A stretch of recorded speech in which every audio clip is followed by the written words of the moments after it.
রাহুল গান্ধীর সঙ্গে নৈশভোজে অভিষেক, পূর্ব নির্ধারিত বৈঠক বাতিল করে দিল্লিতে অভিষেক। ভাষা আন্দোলনে তৃণমূলের পাশে কংগ্রেস, কংগ্রেসের পাশে থাকার বার্তা অভিষেকেরও।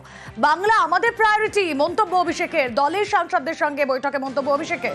লোকসভার দলনেতা হওয়ার পর প্রথমবার সংসদে অভিষেক, স্পিকারের সঙ্গেও সাক্ষাৎ ডায়মন্ড হারবারের সাংসদদের। রাহুল গান্ধীর সঙ্গে নৈশভোজে অভিষেক বন্দ্যোপাধ্যায়, পূর্ব নির্ধারিত বৈঠক বাতিল করে দিল্লিতে অভিষেক। ভাষা আন্দোলনে তৃণমূলের পাশে রয়েছে কংগ্রেস, আর কংগ্রেসের পাশে থাকার বার্তা অভিষেকেরও। বাংলা আমাদের প্রায়োরিটি মন্তব্য অভিষেকের। দলের সাংসদদের সঙ্গে বৈঠকে মন্তব্য অভিষেকের। লোকসভার দলনেতা হওয়ার পর প্রথমবার সংসদে অভিষেক, স্পিকারের সঙ্গেও সাক্ষাৎ ডায়মন্ড হারবারের সাংসদের। এসআইআর নিয়ে সংসদে আলোচনা চায় তৃণমূল, বিজেপি চায় না, তাই এড়িয়ে যাচ্ছে। লোকসভায় তোপ তৃণমূলের দলনেতা অভিষেক বন্দ্যোপাধ্যায়। আমরা স্পিকারকে বলেছি যে আমরা চাই হাউস চলুক এবং এসআইআর নিয়ে আমরা ডিসকাশন দাবি করেছি। আমাদের এমপিরা কন্টিনিউয়াস অ্যাডজার্নমেন্ট মোশন দিয়েছে, আলোচনা চেয়েছে, কেন্দ্রীয় সরকার অ্যালাউ করছে না। স্পিকারকে বলেছি আপনি দরকার হলে সরকারের সাথে কথা বলে এসআইআর নিয়ে আলোচনা দিন। সরকারের যদি লোকানোর কিছু না থাকে আর সরকার যদি ভয় না পায়, তাহলে আলোচনা কেন আপনারা এড়িয়ে যাচ্ছেন? আমরা চাই হাউস চলুক, বিজেপি চায় না হাউস চলুক। বিজেপির কাছে জবাব নেই, উত্তর নেই, সেই কারণে ওরা এড়িয়ে যাচ্ছে। আর এদিকে ভুতুড়ে ভোটার রুখতে নয়া পদক্ষেপের পথে নির্বাচন কমিশন। এবার তারা চালু করতে চলেছে ভোটার কার্ড ট্র্যাকিং সিস্টেম। কমিশনের পাঠানো মেসেজের নির্দিষ্ট লিঙ্কে ক্লিক করলেই ভোটার কার্ডের আবেদনের স্ট্যাটাস চেক করা যাবে।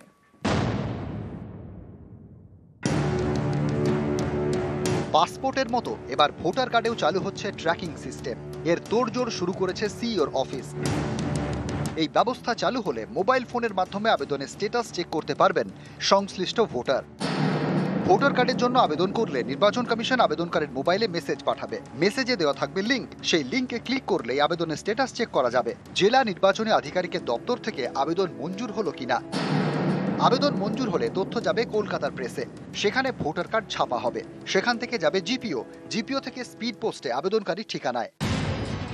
এসবই ট্র্যাক করা যাবে। শুধু তাই নয়, কবে আবেদনকারীর ঠিকানায় ভোটার কার্ড পৌঁছলো, ভোটার কার্ড কে গ্রহণ করলেন, এই সব তথ্য এবার ফোনে পেয়ে যাবেন আবেদনকারীরা। সিইওর দপ্তর মনে করছে এর ফলে ভোটার কার্ড বেহাত হয়ে গেল কিনা তা সহজেই জানা যাবে। ফলে ভুতুড়ে ভোটার আটকানো যাবে। এই ভুতুড়ে ভোটার সংখ্যা জানতে সেপ্টেম্বর থেকে নতুন নিয়ম চালু করছে সিইওর দপ্তর।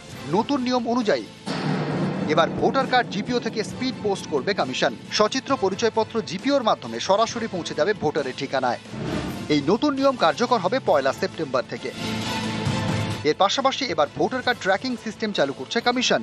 এখন যেমন পাসপোর্টের জন্য আবেদন করলে তার স্ট্যাটাস চেক করা যায়, রাজ্য সরকারের প্রকল্প লক্ষ্মীর ভাণ্ডারের স্ট্যাটাস চেক করতে পারেন আবেদনকারীরা।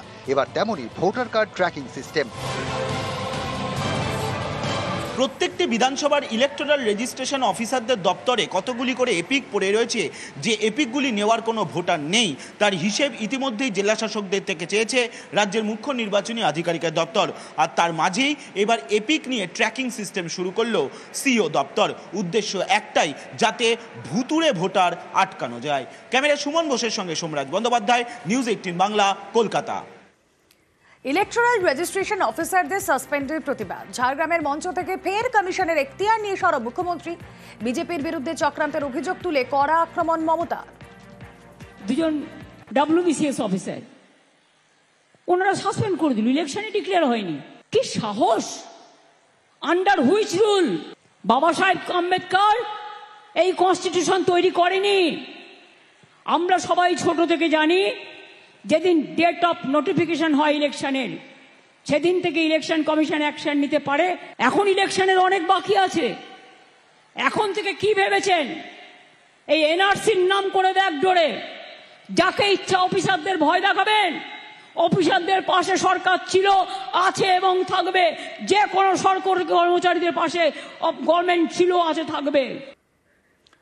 কমিশন বিজেপিকে একযোগে নিশানা অভিষেকের। কমিশন এখতিয়ার বহির্ভূত কাজ করছে বলে তোপ। ভোট ঘোষণার 1 বছর আগেই সরকারি কাজে বাধার অভিযোগ। কমিশন বিজেপিকে বাড়তি সুযোগ দিচ্ছে বলে অভিযোগ। কমিশনকে কাজে লাগিয়ে ভোটাধিকার কারা হচ্ছে বলে তোপ। 1-1.5 বছর আগে থেকে সরকারকে কাজ করতে না দেবে বলে এবং নির্দিষ্ট যে বিজেপি ক্ষমতায় রয়েছে সেই বিজেপিকে বাড়তি সুযোগ করে দেবে বলে বাংলার প্রতি যেমন ধারাবাহিক বঞ্চনা কেন্দ্র সরকার করেছে, সারা দেশে প্রচার করে বাংলার বদনাম করার চেষ্টা করেছে, এখন ইলেকশন কমিশনকে কাজে লাগিয়ে যাতে বাংলার প্রকৃত বাঙালিরা, বাংলা ভাষায় যারা কথা বলে, যারা বাংলায় থাকে, তারা ভোটাধিকার প্রয়োগ করতে না পারে, প্রকৃত ভোটার যারা, তাদের ভোটের অধিকার কেড়ে নেওয়ার জন্য ইলেকশন কমিশন নির্লজ্জ ভূমিকায় নেমেছে। ইলেকশন কমিশনের এটা এখতিয়ার এখন নয়। যারা বাংলাকে ছোট করছে নিজেদের রাজনৈতিক স্বার্থ চরিতার্থ করতে, তারা বিগত দিনেও জবাব পেয়েছে, আগামী দিনেও তারা শিক্ষা পাবে। ভোটার তালিকায় কারচুপির অভিযোগ, বিস্ফোরক অভিযোগ রাহুল গান্ধীর। ভুয়ো ঠিকানা, নাম দিয়ে ভুরি ভুরি নাম তোলা হয়েছে। খতিয়ে দেখতে গেলে হামলার অভিযোগ। কংগ্রেসের অন্তর্তদন্তেই জালিয়াতির প্রমাণ, দাবি লোকসভার বিরোধী দলনেতা। Fake addresses, house number 0. There are thousands and thousands of these people. No address, house number 0. Father's name, ILSDHFHUG. DFOIGOIDF, father's name. पूरा system उड़ा दिया है, चोरी हो रही है. These are of 3 types. Either an address that doesn't exist, or the address is 0, house number 0 or street number 0. These are 40,000 voters. House number 35, 80 voters live in this house. We sent people to check. They got beaten up. These 80 people live in this house. It's a single story, single room house. That's a single bedroom, 46 voters living there. Same thing there, 80 voters living there. No sign of their existence. When we go there, we're threatened. Total lie. হতাশা থেকে রাহুল গান্ধীর এ ধরনের কথা। রাহুল গান্ধীকে আক্রমণ সম্বিত পাত্রের। राहुल गांधी का फ्रस्ट्रेशन की ये चरम सीमा है। आज जिस प्रकार के शब्दों का प्रयोग किया गया है, पहली आपत्ति मैं दर्ज करता हूं कि चुनाव में हार जीत ये लगी रहेगी। सबसे बड़े समय के लिए यदि विपक्ष में किसी पार्टी ने समय बिताया है तो मेरा मानना है जनसंघ भारतीय जनता पार्टी है। मगर कभी भी कोई भी ऐसा वाकया नहीं हुआ। कई बार हमने भी प्रेस कॉन्फ्रेंस किया है, मगर कभी भी ऐसा नहीं हुआ कि इलेक्शन कमीशन के, चुनाव आयोग के अधिकारियों को धमकाने का काम हमारे किसी नेता ने किया हो। কমিশনকে কড়া আক্রমণ লোকসভার বিরোধী দলনেতার। কর্ণাটকের একটি বিধানসভা কেন্দ্রে 1 লক্ষ ভুয়ো ভোটার। কমিশনের তথ্যে উল্লেখ বলে দাবি রাহুলের। তাহলে কিভাবে স্বচ্ছ ভোটের দাবি করে কমিশন? সাংবাদিক বৈঠকে তোপ কংগ্রেস সাংসদের। অন্যদিকে সম্বিত পাত্রর কটাক্ষ, যখন কোনো রাজ্যে কংগ্রেস জেতে তখন নির্বাচন কমিশনের বিরুদ্ধে সরব হতে দেখা যায় না। বেছে বেছে কেন আক্রমণ?